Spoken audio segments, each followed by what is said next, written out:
Welcome to our channel Pullapantula Rammurthy world teacher. Srimad Ramayanam, Srimad Ramanayanam. Arunachala Maharshi, Ramana Maharshi. Ramana Maharshi యొక్క చరిత్రకి శ్రీరాముడి యొక్క చరిత్రకి చాలా దగ్గర సంబంధం ఉంది. ఆ విషయాన్ని గురించి ఇప్పుడు మనం తెలుసుకుంటున్నాం. శ్రీమద్ రామాయణం, శ్రీమద్ రమణాయణం. రామాయణానికి రమణాయనానికి దగ్గర సంబంధం ఉంది.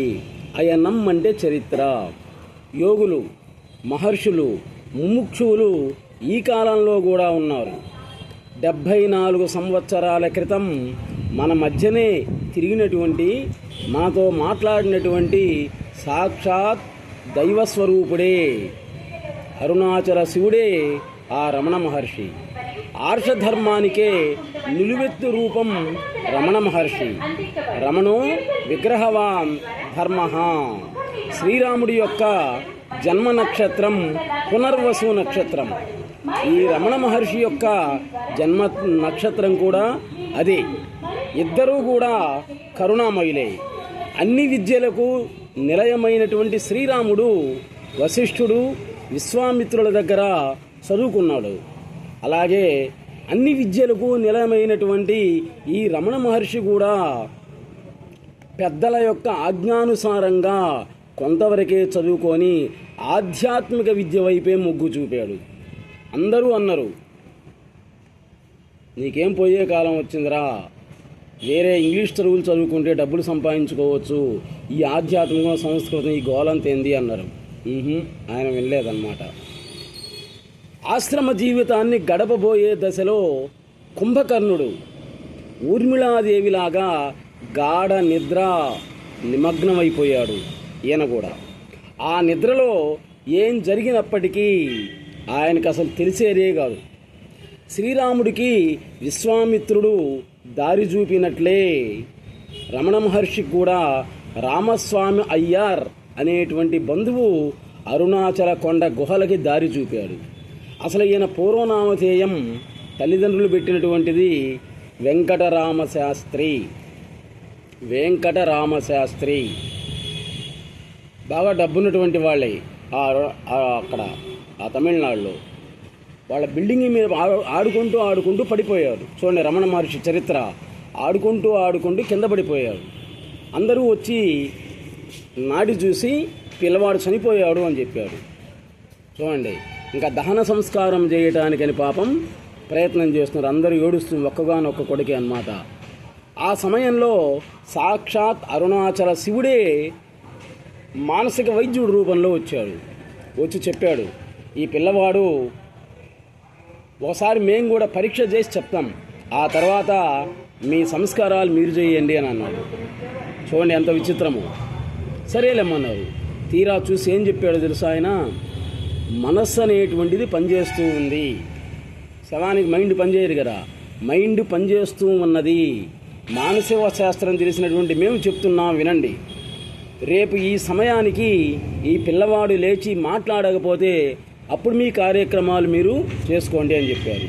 సరేలేమని తీసుకొచ్చారండి. ఆ సమయానికి లేచి మాట్లాడాడు. సాక్షాత్ పరమశివుడే రమణ మహర్షి అనటంలో సందేహమే లేదు. కాబట్టి మరణించి జీవించినటువంటి వాడు రమణ మహర్షి. శ్రీరాముడికి శివధనుర్భంగం అనేటువంటిది ఒక పెద్ద పరీక్ష. అలాగే రమణ మహర్షికి కూడా మరణ అనుభవం అనేటువంటిది ఇది ఒక పెద్ద పరీక్ష. రమణాయనంలోని మధురానగర కాండ పెరియ పురాణం మేలి మలుపే తిరిగింది ఈ వెంకటేశ్వర శాస్త్రికి. శ్రీరాముడు అందరినీ వదిలేసేసి అడవికి వెళ్ళాడు. అదేవిధంగా రమణ మహర్షి కూడా తల్లిదండ్రుల్ని, బంధువులని, స్నేహితులని అందరినీ వదిలేసి అరుణాచల కొండ గుహలల్లో సర్పాల మధ్యలో తపస్సు చేశాడు.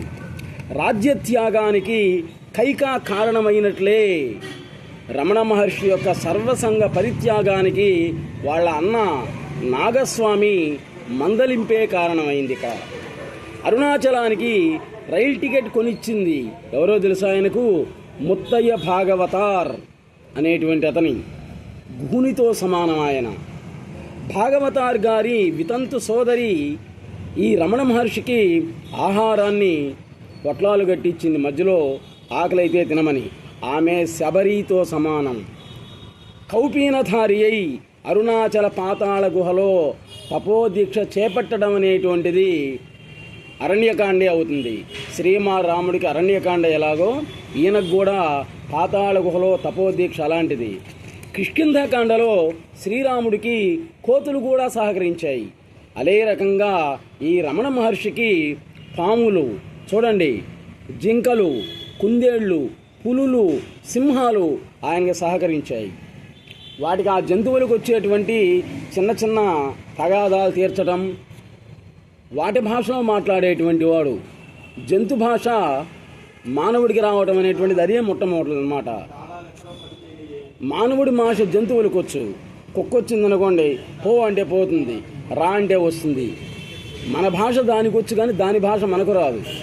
పాములు, జింకలు, కుందేళ్ళు వాటి యొక్క భాష తెలిసినటువంటి వాడు సాక్షాత్ అరుణాచలేశ్వరుడైనటువంటి ఈ రమణ మహర్షి అనటంలో సందేహం లేదు. ఆ జంతువుల యొక్క తగాదాలు తీర్చటం, వాటిని ఓదార్చటం సుందరకాండే అవుతుంది. శ్రీరాముడు కష్టాన్ని కూడా భరించి మరలా రాజుగా పరిపాలించాడు. అదేవిధంగా రమణ మహర్షి కూడా ఎన్నో కష్టాలు భరించి దేహ పరిత్యాగం చేసి మరలా జీవించి భక్తులతో మాట్లాడినటువంటి ఆధ్యాత్మిక సామ్రాజ్య చక్రవర్తి రమణ మహర్షి. శ్రీమద్ రామాయణం పారాయణంలాగా ఈ రమణాయన పారాయణం అనేటువంటిది కూడా అందరూ చేయాల్సిందే. ఇప్పుడు సద్గురు సుబ్రహ్మణ్యం గారు చెప్పినటువంటి జ్ఞాన ప్రసూనాలు అనేటువంటి దాని గురించి తెలుసుకుంటాం. There is nothing to attain and no time with in which to attain. You are always that. అదే నీవు, నీవే అది. You have that got to attain anything. You have only give up thinking you are limited. To give up thinking you are this ఉపాధి or body. అన్నిటికంటే కూడా అవగాహన అనేటువంటిది ముఖ్యమైనటువంటిది. చదువుకునే పిల్లలకైనా కానీ, పాఠాలు చెప్పే టీచర్లకైనా కానీ, ఎవరికైనా అవగాహన అనేటువంటిది ముఖ్యం. అవగాహన లేకుండా నువ్వు ఏ సాధన చేసినా కానీ ఉపయోగం ఏమీ ఉండదు. అవగాహనే సాధన. జీవుడికి నిందాస్తుతులతో తారతమ్యం ఉంటుంది, దేవుడికి ఆ రెండూ సమానమే. నువ్వు ఆయన తిట్టినా పొగిడినా రెండూ సమానమే అన్నమాట. ఎందుకంటే నిన్ను పుట్టించింది ఆయనే కాబట్టి. మీకు చూడండి, ఒక యోగి ఒక స్త్రీతో అన్నమాట, మీకు ఆకలి దప్పికి లేకుండా, జాగ్రత్తగా వినండి ఈ వాక్యం, మీకు ఆకలి దప్పికి లేకుండా ఒక మూలికనిస్తాను, నాకు ఆకలిగా ఉండి అన్నం పెట్టమ్మా అని అడిగాట. చూడండి ఎంత విచిత్రంగా ఉంది ఈ వాక్యం. మీకు ఆకలి దప్పికి లేకుండా ఒక మూలిక నేను ఇస్తా, నాకు ఆకలిగా ఉండి అన్నం పెట్టమ్మా అడిగాట ఒక యోగీశ్వరుడు. ఆ విధంగా ఉంటుంది గురువు యొక్క బాధలు, బోధలు కూడా అదే విధంగా ఉంటుంది. కుండ అంటే మట్టి. కుండ అంటే మట్టితో కూడుకున్నటువంటిదే కుండ. జగత్ అంటే సత్. సత్యే ధర్మం ప్రతిష్ఠితం. అంతరా కూడా ఈశ్వరనీయతే అనుకున్నట్టయితే నీకు ఏ బాధ అనేటువంటిది ఉండనే ఉండదు.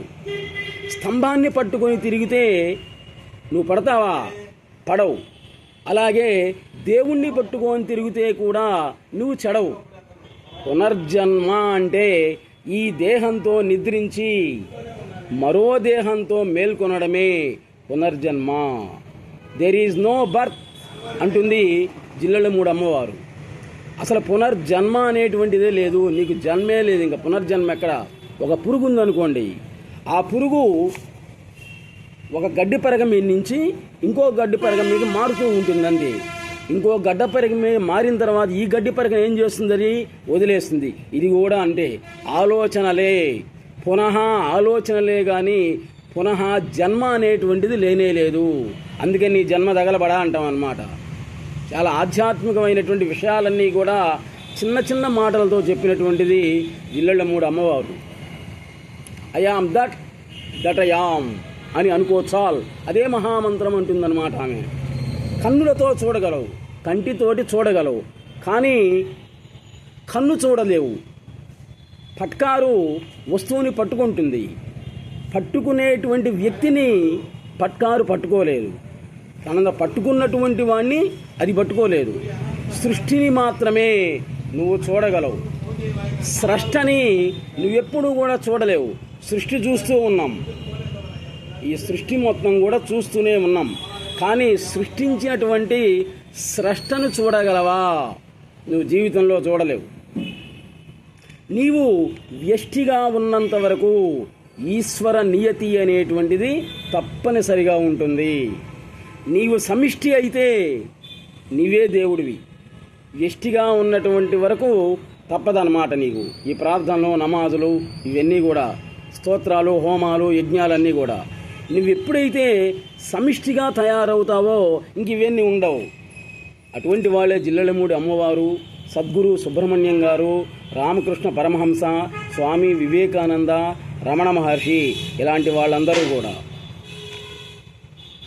అందరిలో నీవు ఉన్నా కానీ, చూడండి ఏం చెప్తున్నారో, అందరిలో నీవు ఉన్నా కానీ ఏకాకి, ఒంటరి వాడిని అనేటువంటి ఫీలింగు నీలో ఉన్నట్లయితే ఇంక నువ్వు దేవుడికి దగ్గరవుతున్నట్లే లెక్క. ఉదయాన్నే మెలకువ రాగానే ఇది కళ అనుకొని ఆ రోజు మొత్తాన్ని ప్రారంభించు. అందరిలో నేను ఉన్నాను అనుకోవడం సాధన, అందరూ కూడా నాలోనే ఉన్నారు అనుకోవడం అనేటువంటిది సిద్ధి. ఐయామ్ దట్ ఐయామ్ అనుకున్నట్లయితే ఏ బాధ ఉండవు అంటుంది జిల్లెళ్ళమూడి అమ్మవారు. ఇంకా సద్గురు సుబ్రహ్మణ్యం గారు చెప్తున్నారు, ఆయన ఎంతోమంది ఎన్నో ప్రశ్నలు అడుగుతుంటారు. శ్రీకాళహస్తిలో ఉన్నాడు, ఆయనకి 90 సంవత్సరాల వృద్ధుడు. ఎప్పుడూ కూడా మనతో మాట్లాడుతూనే ఉంటాడు, ధ్యానంలో నిమగ్నం అయిపోయి ఉంటాడు. మన సమస్యలన్నిటికి కూడా పరిష్కారాన్ని చెప్తున్నాడు సద్గురు సుబ్రహ్మణ్యం గారు. అవధూత, దైవశక్తి కలిగినటువంటి వాళ్ళల్లో ఇప్పుడు ఉన్నటువంటి వాళ్ళు ఆయన ఒకసారి దర్శించి తరించండి శ్రీకాళహస్తి వెళ్ళి. ఎందుకంటే వాళ్ళు అవతారాలు చాలించిన తర్వాత ఇంకా మనం ఏం చేయలేం, బాధపడటం తప్ప. కాబట్టి ఇప్పటికే చాలామంది వినుకొండ, నరసరావుపేట, గుంటూరు, విజయవాడ వాళ్ళు మన వీడియోలు చూసి శ్రీకాళహస్తి వెళ్ళి సద్గురు సుబ్రహ్మణ్యం గారిని దర్శించి వచ్చారు. కాబట్టి మిగిలిన వాళ్ళు కూడా వెళ్ళి సద్గురు సుబ్రహ్మణ్యం గారిని, బాపట్ల దగ్గర ఉన్నటువంటి జిల్లెళ్ళమూడి అమ్మవారిని జీవ సమాధిని దర్శించరండి. ఒకసారి సుబ్రహ్మణ్యం గారిని ఒక శిష్యుడు అడిగాడు, చూడండి ఏమడిగాడు, ఒక్కసారి మెలకువ అనేటువంటిది వచ్చినట్లయితే కళ అనేటువంటి చెదిరిపోతుందా అని అడిగాడు. చూడు ఏం చెప్పాడు, కళలో మనకి ఎన్నో వస్తుంటాయి కదా, మెలకు వచ్చిన తర్వాత అది చెదిరిపోతుందా అని అన్నాడు. అప్పుడు ఆయన చెప్తున్నాడు, పోదు, కళ అనేటువంటిది చెదిరిపోదు, కళ మాత్రం నడుస్తూనే ఉంటుంది. ఎలాగా? ఎండమావిని చూసి ఒకడు నీటి కోసం పరిగెత్తాడు, ఇంకొకడు ఏం చేశాడు, దానిలో నీరు ఉండదు అని మౌనంగా ఊరకే ఉన్నాడనమాట. ఇక్కడ ఇద్దరికీ కూడా ఎండమావి అనేటువంటి కనిపించడం సమానమే, కానీ ఒకటి సత్యంగాను ఇంకొకటికి భ్రాంతిగాను గోచరించింది. ఇక్కడ అనేక ప్రదేశాలు, క్షేత్రాలు దర్శిస్తే ఏం జరుగుతుంది అని ఒక భక్తుడు అడిగారు. ఆయన అనేక రకాలుగా విసిగిస్తుంటారు అన్నమాట, ఆయన ప్రశాంతంగా చెప్తుంటాడు సమాధానం. శ్రీశైలం, రామేశ్వరం, తిరుపతి తిరుగుతున్నావు కదా, క్షేత్రాలకి, ప్రదేశాలకు. కుంభమేళ మొన్న వెళ్ళారు కదా చాలామంది. వీటన్నిటి కూడా దర్శించినందువల్ల ఏం జరుగుతుంది, ఉపయోగం ఏంటి అని అడిగాడు ఒకడు. అడిగితే ఆయన చూడండి ఎంత చక్కగా చెప్పాడు. ప్రదేశాలు, దేవుళ్ళు మారుతూనే ఉన్నారు. శ్రీశైలం శివుడు అంటున్నావు, తిరుపతిలో వెంకటేశ్వర స్వామి అంటాం, కాణిపాక వినాయకుడు అంటున్నాం. ప్రదేశాలు మారుతున్నాయి, కానీ అహం అనేటువంటిది మారుతుందా? స్త్రీ అయినా కానీ అహం అనాల్సిందే, పురుషుడైనా అహం అనాల్సిందే, నపుంసకుడైనా అహం అనాల్సిందే, ఏదైనా కానీ చివరికి దేవుడైనా కానీ అహం అనాల్సిందే. అహం లేనటువంటిది లేనే లేదు ఈ భూమి ఎక్కడ కూడా. కాబట్టి అన్నీ మారుతూ ఉంటాయి. క్షేత్రాలు, తీర్థాలు, ప్రదేశాలు మారుతున్నాయి, కానీ అహం నేను అనేటువంటిది మారుతుందా? అది మారదు. కాబట్టి నేనే దైవం, అది వేదాలలో చెప్పిందనమాట. అహం బ్రహ్మాస్మి అనుకోమన్నారు అంతే. నీ పేరు శాశ్వతం కాదు, తల్లిదండ్రులు పెట్టినటువంటి పేరు శాశ్వతం కాదు. కొంతమంది పేర్లు మార్చుకుంటున్నారు కదా, వాళ్ళు పెట్టినటువంటి పేరు బాగలేదని. కాబట్టి పేరు శాశ్వతం కాదు, కానీ నీవు శాశ్వతం. అంటే అహం అనేటువంటిది శాశ్వతం. కాబట్టి అహం బ్రహ్మాస్మి అని అనుకుంటే చాలు. అదే మహామంత్రం అంటుంది జిల్లెళ్ళమ్మడి అమ్మవారు. ఏ ప్రశ్న లేకుండా స్థిమితంగా ఉండటమే శరణాగతి అంటాడు ఆయన సద్గురు సుబ్రహ్మణ్యం గారు. స్థిమితంగా ఉండటమే శరణాగతి, ఏ అనుభవం లేకపోవడమే దైవానుభవం అని అంటాడు. ఇంకొకతను అడిగాడు, పురుష ప్రయత్నం అనేటువంటిది ఉండాలా లేదా అని అడిగాడు. చూడండి, ఇక్కడ పురుష అంటే పురుషుడు అని కాదు, ఇక్కడ మానవుడు అని. ప్రయత్నం పురుష లక్షణం, ఉద్యోగం పురుష లక్షణం అంటాం కదా. ఇక్కడ పురుష ప్రయత్నం అనేటువంటిది ఉండాలా లేదా, అసలు ప్రయత్నం అనేది చెయ్యాలా చేయకూడదా అని అడిగాడు. అప్పుడు చెప్తున్నాడు చూడండి ఆయన, అహంకారం ఉన్నంత వరకు ప్రయత్నం చేయాల్సిందే అంతే. అహంకారం, అహం కరోమి, అహం కరోతి, సహా కరోతి, త్వం కరోషి, వాడు చేస్తున్నాడు, నీవు చేస్తున్నావు, నేను చేస్తున్నాను అనేటువంటి దాంట్లో అహం ఉంది కదా.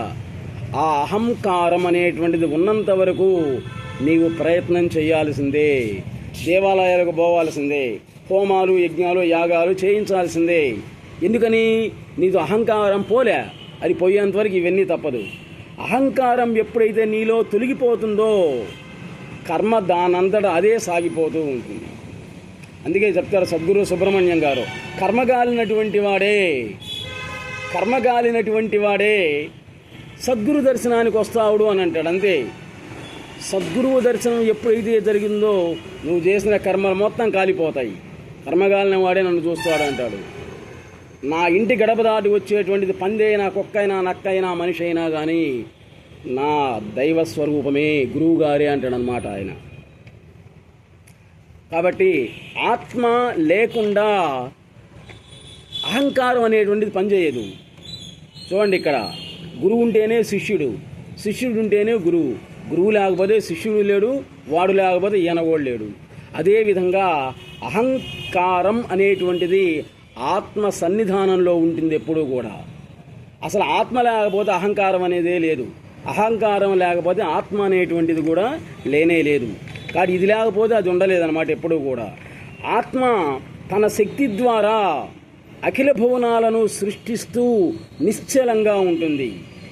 నేను కర్తను కాను, అయినా కర్మ సాగిపోతూనే ఉంది అంటాడు శ్రీకృష్ణుడు భగవద్గీతలో. ఏమయ్యా భగవద్గీత నువ్వు చెప్పావంటే ఆయన ఏమన్నాడు తెలుసా? ఒరే, నేను చెప్తే అది కృష్ణగీత అయ్యేది, భగవద్గీత ఎందుకు అవుతుంది? నేను కాదు చెప్పింది, ఎవరో చెప్పారు, నేను చెప్తుంటే రాసుకున్నారంతే. నాలో ఉన్నటువంటి విష్ణు మాయ అది చెప్పింది అన్నట్టు అన్నమాట మహానుభావుడు. కురుక్షేత్ర మహాసంగ్రామాన్ని మొత్తాన్ని గడగడలాడించినటువంటి వాడు చివరి నేనేం చేయలేదన్నాడు, అంతా దైవనీతే అన్నాడు అనమాట. కాబట్టి పరమాద్భుతమైనటువంటి కార్యాలన్నీ కూడా ఆయనే చేసింది అని మహాభారతమే స్పష్టంగా చెప్పింది. అయినా కానీ నేను చేయనటువంటి వాడిని అంటాడు శ్రీకృష్ణ పరమాత్మ. తురీయం, జాగ్రత్త, స్వప్న, తురీయాలు అని అంటాం. తురీయం అంటే ఏంటి? అతీతమే తురీయం. తురీయాతీతం అనేటువంటిది ఎక్కడా ఉండదు. ఒకటి అనేకం చేస్తే అది సిద్ధి, తిరిగి మళ్ళీ అనేకాన్ని ఒకటిగా చేసినట్లయితే అది సాధన అనేటువంటిది అవుతుంది. బ్రహ్మాన్ని జగత్తుగా చూస్తే అదే సిద్ధి, జగత్తునే బ్రహ్మంగా చూస్తే సాధన. శక్తి అంటే అదే, సాధన అంటే శక్తి, అది నిరాకారం. వ్యక్తి అంటే సాకారం. ఇప్పుడు మనం వ్యక్తులం, సాకారం ఆకారం అనేది ఉంది. కాబట్టి సాధన అంటే శక్తి, దానికి ఆకారం అనేది లేదు, అది నిరాకారం. శక్తి అనేటువంటిది నియతి, వ్యక్తి అనేటువంటి వాడు నియంత, వాడు నియంతృత్వ భావన అంటాం కదా, వ్యక్తి కాబట్టే నియంత అయ్యాడు. అదే శక్తి అయినట్లయితే నియతి అవుతుంది. ఇక్కడ ఎందుకు అనే ప్రశ్నకి ఈశ్వర నియతే సరైనటువంటి సమాధానం. నియతి నుండే నియంత అనేటువంటి పదం అనేది వచ్చింది. పురుషకారం కూడా ఈశ్వర నీతిలో భాగమే అవుతుంది. అది కూడా ఈశ్వర నీతిలో భాగమే అవుతుంది. ఒకడిని చంపాడు, కత్తి తీసుకొని పొడిచాడు. ఎందుకు అని అడిగితే ఏం చెప్తాం? అక్కడ ఈశ్వర నీతి అంతే. వీడు ఉండకూడదు అనుంది, వాడు ఉండాలి అనుంది. వీడే ఒక్కసారి పోయాడు అంతే. వాడు ఇంకా బతికినంత కాలం కూడా పోలీస్ స్టేషన్లో పడి భయంకరమైన తన్నులు తింటూనే ఉన్నాడు. నరకాన్ని అనుభవిస్తున్నాడు ఇక్కడ ఈ కాలంలో. వీడు ఒక్కసారి పోయాడు, వీడిది మంచి పని ఒక రకంగా. ఇదంతా కూడా మూల కారణం ఏంటంటే ఈశ్వర నియతి అని అంటాడు అనమాట సద్గురు సుబ్రహ్మణ్యం గారు. నేనెవడిని అంటే నేనే అంతే. నేనెవడిని అంటే నేనే. అహమేవ అహం బ్రహ్మాస్మి. అంతకు మించి చెప్పడానికి అహం అనేదానికి ఏ బయోడాటా అనేటువంటిది ఉండే లేనే లేదు. కలలోని లోకంలాగా ఈ ఇల కూడా నీలోనిదే అంటాడు సద్గురు సుబ్రహ్మణ్యం గారు. ఇదొక్కటి గ్రహిస్తే చాలు, సర్వస్వం గ్రహించినట్లే అవుతుంది. నాస్తికుడిలో కూడా దేవుడు ఉంటాడు, ఆస్తికుడిలో కూడా దేవుడు ఉంటాడు. సదా ఉండేటువంటి వాడే దేవుడు, అశాశ్వతంగా ఉండేటువంటి వాడే జీవుడు. మళ్ళీ ఇక్కడ జీవుడే దేవుణ్ణి సృష్టించాడు. ఒకడు అరణ్యాలలో ఒక ఆటవికుడు ఒక పెద్ద శిలను చూశాడు. ఒక ఉలిబాడిసే దేశకొచ్చాడు. దేవుణ్ణి ఎలా తయారు చేయాలి అనుకున్నాడు, ఆలోచించాడు. నామరహితుడు రూపరహితుడైనటువంటి వాడికి అసలు ఎలా తయారు చేయాలనుకున్నాడు, వదిలేశాడు అంతే. వాడు పోయి అందరితోడు చెప్పాడు ఫలానా చోట శిల ఉంది అని. అందరూ వచ్చి దాన్ని ఎత్తున హర హర హర హర హర అని నీళ్లు పోయటం మొదలుపెట్టారు. కొంతమంది పాలు పోసారు, కొంతమంది ద్రాక్ష రసం పోసారు. ఎందుకంటే వాళ్ళ ఇష్టం, అది నా ఇష్టం అంటాడు అన్నమాట వాడు. చెట్టు చివరికి అది కాస్త ఏమైంది, నున్నంగా తయారైంది. గతుకులుగా ఉన్నటువంటి శిల కాస్త నున్నంగా తయారైంది. అది చిట్ట చివరికి వీళ్ళందరూ నీళ్లు పొయ్యంగా ఏమైంది, తగ్గిపోతూ ఉందన్నమాట. అంతే, ఎక్కువగా పోస్తాయి. అదే శ్రీశైల మహాక్షేత్రం అని అంటారనమాట చిట్ట చివరికి. ఇప్పటికి కూడా యోగులు తపస్సిద్ధులందరూ కూడా శ్రీశైల మహాశివుడు అర్ధరాత్రుల్లో వచ్చి అమ్మవారికి పూజలు, శివుడికి అభిషేకాలు చేస్తూ ఉంటారు. పృథివీలింగం శ్రీశైలం.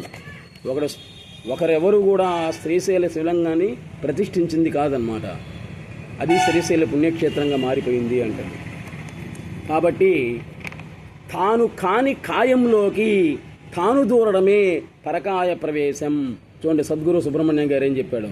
ఆ శరీరం వాడిది కాదు, కానీ దాంట్లో వీడు దూరుతున్నాడు అనమాట. అదే పరకాయ ప్రవేశం.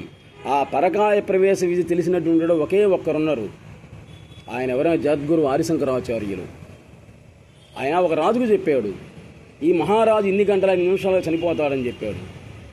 అంతకంటే ముందే పోయాడనమాట. అందరూ వచ్చి అన్నారు ఆయన, స్వామి నువ్వు చెప్పినంత అబద్ధమే అన్నాడు అనమాట. అప్పుడు పోయి చూశాడు, ఆయన తీసపోతున్నాం. అందుకే దింపుడు కళ్ళం అంటాం అనమాట. శవాన్ని తీసపోయేటప్పుడు ఆ ఊరి చివరిలో దింపారు. ఈయన తన శిష్యులకి చెప్పాడు, ఒరే నేను వచ్చేంత వరకు కూడా నదీ తీరంలో నా యొక్క ఆత్మని ఇక్కడ ఉంచుతానని ఒక కర్ర బాతి దాన్ని గుడ్డగట్టి నేను వచ్చేందుకు ఇంతే ఉంటా, గాలికి కానీ దేనికి కూడా పోదిది, కానీ మీరు సంరక్షిస్తూ ఉండండి అని చెప్పి వెళ్ళాడు. ఈలోపు ఎక్కడికి వెళ్ళాడు ఆయన? ఆ శరీరంలో దూరాడు ఆయన. పరకాయ ప్రవేశం అంటే అది. లేచి మాట్లాడాడు. ఈయన చెప్పిన టైం వరకు ఉన్నాడు, తర్వాత పడిపోయాడు. అది పరకాయ ప్రవేశం అంటే అది. అంటే తన శరీరం కానటువంటి శరీరంలోకి దూరడమే పరకాయ ప్రవేశం. ఈ సినిమాల్లో చూస్తున్నాం కదా, నిజానికి చనిపోరు, చనిపోయినట్లుగా నటించటం చాలా కష్టం అది. కాబట్టి ప్రతి ఒక్కడూ ఆల్రెడీ పరకాయ ప్రవేశం చేసే ఉన్నాడు. శవాలను మనం మోయటం కాదు, మన శవాన్ని మనమే మోసుకుంటున్నాం అన్నమాట. చెట్టు చివరి ఎవడి శవాన్ని వాడే మోసుకుంటూనే ఉన్నాడు. కర్మ అంటే ఆచరణ, జ్ఞానం అంటే విచారణ. గాఢ నిద్రలో ఏకంగా ఉన్నటువంటి తాను అనేకం కావాలని చేసేటువంటి ప్రయత్నమే ఇప్పుడు మనం అనుభవించేటువంటి మెలకువా. చూడండి, గురువుగారు మౌన భాషణం అనే పుస్తకం ఉంది, అది కొనుక్కోండి శ్రీకాళహస్తి వెళ్ళి. అసలు మన జీవితం అంటే ఏదో తెలుస్తుంది మొత్తం కూడా. మౌన భాషణం పేరులోనే ఎంత విచిత్రంగా ఉంది. మౌన భాషణం. కలగాని కళ్ళగాని కళ, ఇటువంటివి చాలా విచిత్రంగా ఉంటాయి ఆయన అన్నీ కూడా. అటు అంతా దైవ స్వరూపం అయినప్పుడు ప్రపంచంలో హెచ్చు తగ్గులు ఎందుకున్నాయి అని అడిగాడు. ఎంత విచిత్రమైన ప్రశ్న అడిగాడో చూడండి. అంతా కూడా దైవస్వరూపమే అయినప్పుడు మరి ఈ ప్రపంచంలో గుడ్డివాళ్ళు, కుంటివాడు, వాడు ఉన్నటువంటి వాడు, లేనివాడు, మరి ఇదంతా దేనికి? ఈ హెచ్చు తగ్గులు దేనికి అని అడిగాడు. ఎంత చక్కగా సమాధానం చెప్పాడు చూడండి సద్గురు సుబ్రహ్మణ్యం గారు. గంగాళం ఉంది, ఆ గంగాళాన్ని సముద్రం నీటితో నింపాం. సముద్రము నీరు ఇప్పుడు ఎక్కడుంది? గంగాళంలో ఉంది. కాబట్టి సముద్రంలో ఉన్నటువంటి నీరు, గంగాళంలో ఉన్నటువంటి నీరు ఒకటే, అంతే కదా. ఆ ఉప్పు నీళ్ళే దీంట్లో కూడా ఉంది. అయినా కానీ ఆటుపోట్లు, తిమింగలాలు, జలచరాలు, ఓడలు, నౌకలు గంగాళంలో ఉంటాయా?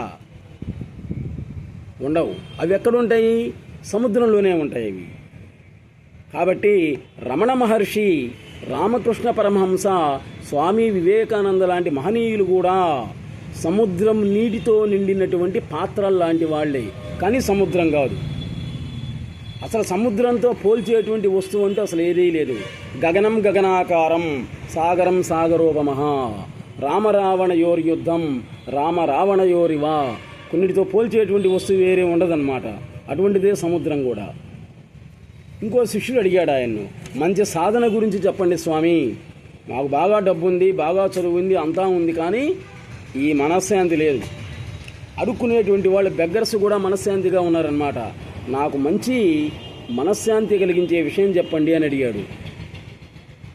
అంటే ఆయన చెప్తున్న సాధన, మంచి మనశ్శాంతి కలగాలంటే ఒక మంచి సాధన చెప్పమని చెప్పాడు. అప్పుడు ఆయన చెప్పాడు చూడండి, స్వరూపనిష్ఠే సాధన అని చెప్పాడు. అంతే. ఈయన జిల్లెళ్ళమూడి అమ్మవారు కానీ, ఈయన కానీ, రమణ మహర్షి కానీ ఎక్కువగా మాట్లాడరు. ఎంతో వివరంగా ఉండేటువంటి విషయాన్ని ఒక్క మాటలో సూత్రప్రాయంగా చెప్తారన్నమాట. చూడండి, చెప్పారు స్వరూప సిద్ధ స్వరూపనిష్ఠే సర్వశాస్త్రానుసారం. అంతే, అదే సాధన అని చెప్పాడు. స్వరూపనిష్ఠ అనేటువంటిది కష్టం. మనస్సు స్వరూపనిష్ఠ నుండి జారుతూ ఉంటుంది. అంతే. చెప్పాం కదా, 90-95 ఏళ్ల ముసలాడికి కూడా, చచ్చిపోయేటువంటి వాడికి కూడా, అయ్యా తాత నీకేం కావాలంటే కాంతా కనకం అని అడుగుతాడు. చూడండి ఏం అడుగుతాడు. ఈ కకారాలు రెండు అనమాట. ఈ రెండు ఉంటే మానవుడి జీవితం. కాంతా కనకం ఇది ఉంటే చాలంటాడు. అనాయాస మరణం అని వాడు కోరుతాడా? పొరపాటును కూడా కోరడు అనమాట. కాంతా కనకాలే కోరుతాడు. కాబట్టి ఇక్కడ ఏమైంది? మనస్సు స్వరూపనిష్ఠ నుండి జారుతూ ఉందన్నమాట. ఇక్కడ తిరిగి మళ్ళీ దాన్ని స్వరూపంలో అటువంటి స్థాపిస్తూ ఉండాలి. అలా చేయంగా దాని బయటకు రావడం మానుకొని స్వరూపంలోనే స్వరూపంగా నిలుస్తుంది. కాబట్టి సాధన అవసరం అనేటువంటి వాడికి ఇంతకించి మించినటువంటి సాధన అనేటువంటిది ఎక్కడా లేనే లేదు. ఒకతను అడిగాడు, సార్ మీరు సద్గురు సుబ్రహ్మణ్యం గారిని గురించి చెప్తున్నారు, బాగానే ఉంది, కానీ అర్థం అయినట్లు ఉండి అర్థం కావట్లేదు అన్నాడు. చూడండి ఏం చెప్పాడు. అర్థం అవుతున్నట్లే ఉంది, కానీ అర్థం కావట్లేదు, కానీ వినాలనిపిస్తూ ఉంది. ఒకరోజు నిద్రాహారం మేమనుకో కూడా భార్య పిల్లలు అందరం విన్నాం, కానీ ఒక్క వాక్యాన్ని కనీసం 2-3 రోజులు ఆలోచించాల్సి వస్తుంది అన్నాడు అనమాట. అంటే నేను చెప్పా, గురువుగారి గురించి అర్థం చేసుకోవడానికి 6 నెలల నుంచి ఆయన పుస్తకాలు రీసెర్చ్ చేసి నాకే అర్థం కాలే. ఏదో చెప్తున్నాను కానీ పూర్తిగా మైండ్కి ఎక్కలేదన్నమాట. అది ఇంకా నీకేమవుతుంది స్వామి వారికాడిని తింటే అన్న. శ్రీకాళహస్తి వెళ్ళి ఇమీడియట్లీగా మీరు ఆయన రాసినటువంటి పుస్తకాలు 35 పుస్తకాలు ఉన్నాయి. అనిలాచల శివమాల ఇలాంటివన్నీ కూడా అవి తెచ్చుకుంటే తెలుస్తుంది అసలు విషయం ఏదో. నీకేది అవసరం లేదు, ఇల్లు లేకపోయినా, పొలం లేకపోయినా, భార్య పిల్లలు లేకపోయినా, చివరికి ఆస్తి లేకపోయినా, ఏమి లేకపోయినా నీవు ప్రశాంతంగా ఆరోగ్యంగా ఉంటావు, శారీరక మానసిక ఆరోగ్యాలతోటి. ఆ పుస్తకాలు చదివితే చాలు. అక్కడి నుంచి వెళ్ళొచ్చిన తర్వాతనే నాలో మార్పు అనేటువంటిది వచ్చింది. అసలు పరమ నాస్తికుడైనటువంటి నాకు సద్గురు సుబ్రహ్మణ్యం గారి యొక్క పుస్తకాలే ఈరోజు నాకు మనశ్శాంతినిస్తూ ఉన్నాయి. ఒకసారి ఇంతకుముందు కొన్ని పరిస్థితులలో ఈ ప్రైవేటు ఉద్యోగాలు, ఈ గోళంతా ఇదంతా ఏజ్ పెరుగుతుంది దానిలో చూసేడు ప్రయత్నం కూడా చేశాను. చూడండి ఇంకేం చేయలేమేమో అని చిట్ట గురువు గారి దగ్గరికి ఎప్పుడు వెళ్ళి ఆయన 2 పాదాలు నా శిరస్సు మీద పెట్టుకున్నాను, అప్పుడు మొత్తం మారిపోయింది. నా ఆశీస్సులు నీకు ఎప్పుడూ ఉంటాయ్యా అన్నాడు. పై ఇంకొకటి అన్నాడు ఆయన, ఇంగ్లీష్ పుస్తకాలు, తెలుగు పుస్తకాలు నాకు 8 పుస్తకాలు ఇచ్చావు. అయితే వీటి గురించి చెప్పేటప్పుడు ఎన్నో వస్తుంటాయి విమర్శలు. మంచి అనేవాళ్ళు ఉంటారు, చూడనే వాళ్ళు ఉంటుంటారు. కానీ ఏదీ పట్టించుకోకూడదు. స్థితప్రజ్ఞతతో ఉండు. నువ్వు చేయాలి కాబట్టి చేస్తూ ఉండు. ఎవడో పొగడాలని చేయొద్దు, ఎవడో తిట్టాలని చేయొద్దు అని చెప్పాడు గురువుగారు అన్నమాట. ఆయన మాటే వేదవాక్కు. ఆయన గురువుగారు చెప్పింది కూడా అదే. ఆయన స్థితప్రజ్ఞత్వతో ఉండు అని చెప్పాడు. అందుకని సుబ్రహ్మణ్యం గారిని పాపం అనేక రకాలుగా తిట్టి దూషించినటువంటి వాళ్ళు ఉన్నారు. అటువంటి వాళ్ళల్లో కూడా మంచితనం చివరికి మారిపోయాడు. కాళ్ళ మీద పడి దండం పెట్టారనమాట అటువంటి వాళ్ళందరూ కూడా. చిట్ట చివరిలో నేను ఆయన ఒక్క క్వశ్చన్ అడిగా, ఎందుకు అనుకోకుండా వచ్చింది ఆయన దగ్గర. గురువుగారు నాకు ఒక చిన్న సందేహం అని అడిగా. ఏంటన్నాడు, మీరేమైనా కోపడతారేమో భయపడ్డా. ఎందుకంటే ఆయన రాసిన పుస్తకాలలో ఉంది, ఆయన మంత్రబలం ఉంది. జిల్లెళ్ళమూడి అమ్మవారి యొక్క మంత్రబలం, తర్వాత వీరయ్య గారి యొక్క మంత్రబలం, హిమాలయ యోగీశ్వరుల యొక్క మంత్రబలం, వీరబ్రహ్మేంద్ర స్వామి యొక్క మంత్రబలం అంతా ఈయన దగ్గర ఉంది. మంత్రబలం ఉంది, ఆయన ఏం చెప్తే జరుగుతుంది అని ఉందన్నమాట. భయం పుట్టింది. ఒరే నువ్వు సెలవైపోవుగాక అన్నాడు అనుకో, ఇంకంతే నేను శిలనైపోతా అనమాట, ఈ బాటిల్లా తయారవుతా. భయం పుట్టి గురువుగారు మీరు కోపడతారేమో అన్నా. నేనే అసలు ఆ ఇంటిని ఇట్లెందుకు తయారవుతా అన్నాడు. ఏదో అడుగు స్వామి అని అడిగి, ఆ స్వామి నన్ను స్వామి అన్నాడు మళ్ళీ అందరూ ఆయన అంటుంటే. అప్పుడు నేను అడిగా, హిందూ దేశం అంటే భారతదేశం కదా, సింధు నుండి హిందూ అనేటువంటి పదం వచ్చింది.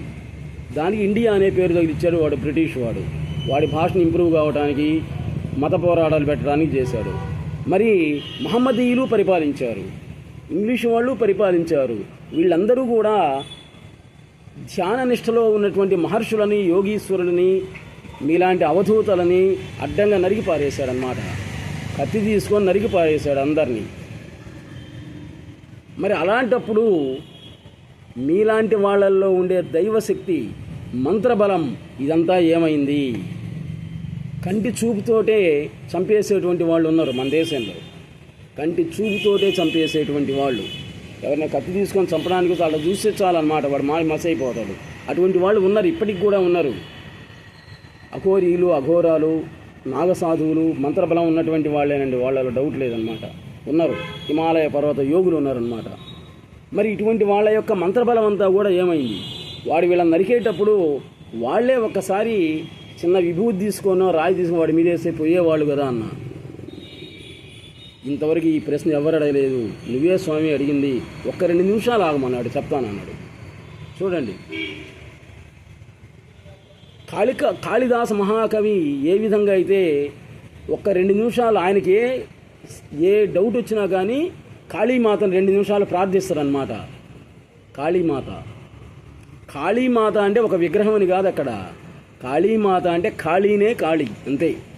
శూన్యం, ఆకాశం గగనం శూన్యం, శూన్యం అన్నమాట. అర్ధరాత్రి ఖాళీ, ఇది శూన్యంలో ఆయన ఖాళీ ప్రదేశంలో 2 నిమిషాలు కళ్ళు మూసిన అటు చూసి చెప్పాడు, ఇందాక ఏంటయ్యా అడిగావు అని అన్నాడు. మీలాంటి యోగీశ్వరులందరూ, అవధూతులందరూ కూడా మరి వాళ్ళని చంపేయచ్చు కదా, మన వాళ్ళ ఎందుకు నరుగుతుంటే అని అడిగా. అప్పుడు ఆయన చాలా విచిత్రమైన సమాధానం చెప్పి, అంటే ఆ జ్ఞానప్రసూన మా అమ్మవారు చెప్పాడనమాట. ప్రతి విషయం ఈయన కాళిదాసు కాళీమాతను ఎలాగైతే శూన్యంలో చూసి మాట్లాడుతాడో ఆ విధంగా జ్ఞానప్రసూనామతో మాట్లాడుతుంటాడు ఈయన. ఆమె చెప్తేనే చెప్తుంటాడు అనమాట. అమ్మ బాగా చెప్పింది అని అడుగుతాడు. మళ్ళీ మధ్యలో బాగా చెప్పింది అమ్మ అని అడుగుతుంటాడు. నువ్వే కదా స్వామి, నేను కదా ఆమె ఎవరో చెప్పింది అంటాడు అనమాట. అటువంటి దివ్య శక్తి కలిగినటువంటి వాడు సద్గురు సుబ్రహ్మణ్యం గారు, శ్రీకాళహస్తీశ్వరుడు. ఆయన ఒకటే చెప్పాడు, ఈ యోగులకి, అవధూతలకి వాళ్ళకి అంతవరకు తపస్సు చేసి ఏదైతే సాధించాలో పరమ పదాన్ని దాన్ని సాధించారు. వాళ్ళు సాధించారన్నమాట. ఇంకా సాధించాల్సినటువంటిది ఏమీ లేదు, అయిపోయింది. అందుకని ఒక దుర్మార్గుల చేతులలో అవతారాలు చాలించాలి అనుకున్నారు, అంతే. దుర్మార్గుడి చేతులలో అవతారాలు చాలించాలి. మన పక్కన మనకంటే తెలివి తక్కువవాడు ఉంటేనే మనకు మంచి పేరు వచ్చేది. దుర్మార్గుడు ఉంటేనే మంచివాడికి మంచి పేరు వస్తుందన్నమాట. రావణాసురుడు వల్లే రాముడు గొప్పవాడయ్యాడు. భక్త కన్నప్ప వల్లే శివుడు గొప్పవాడయ్యాడు. వాళ్ళు లేకపోతే వీళ్ళు లేరు అసలు. కాబట్టి దుర్మార్గుడే దేవుడు అసలు. వాడి వల్లే వీడికి మంచి పేరు వచ్చిందన్నమాట. కాబట్టి ఆ విధంగా అటువంటి వాళ్ళ ద్వారా కూడా పోవాలి అనుకున్నాడు.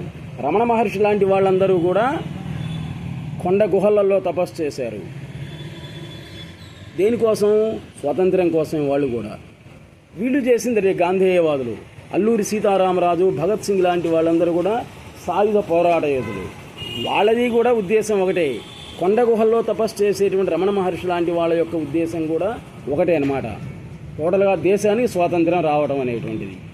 కాబట్టి ఆ యోగులు, అవధూతలు, దైవశక్తి కలిగినటువంటి, మంత్రబలం కలిగినటువంటి వాళ్ళందరూ కూడా ఏమనుకున్నారు? ఒక దుర్మార్గుడి చేతిలో అవతారాలు సాధించాలి అనుకున్నారు. చూడండి ఎంత బాగా చెప్పారో సద్గురు సుబ్రహ్మణ్యం గారు. కాబట్టి సద్గురు సుబ్రహ్మణ్యం గారిని, శ్రీకాళహస్తీశ్వరుని ఒక్కసారి దర్శిస్తే చాలు. ఆయన ఎప్పుడు అవతారాన్ని చాలిస్తాలో చెప్పలేము. ఇప్పుడు మాట్లాడేటువంటి దైవం, తిరిగే దైవం సద్గురు సుబ్రహ్మణ్యం గారే. కాబట్టి ఆయన్ని ఒక్కసారి దర్శించి ఆయన యొక్క ఆశీస్సులు పొందండి. ఈయనే సద్గురు సుబ్రహ్మణ్యం గారు అంటే. ఒక్కసారి ఆయన దర్శించి దేశ విదేశాల నుండి ఎంతోమంది ఆయన దర్శనానికి వస్తూ ఉన్నారన్నమాట. కాబట్టి ఆయన్ని ఒక్కసారి దర్శించి తరించండి మీ అందరూ కూడా అని మన ఛానల్ తరఫున అందరికీ కూడా ధన్యవాదాలు తెలియజేస్తూ ఉన్నాం. కాబట్టి please subscribe our channel Pullapantula Ramamurthy world teacher. నమస్తే.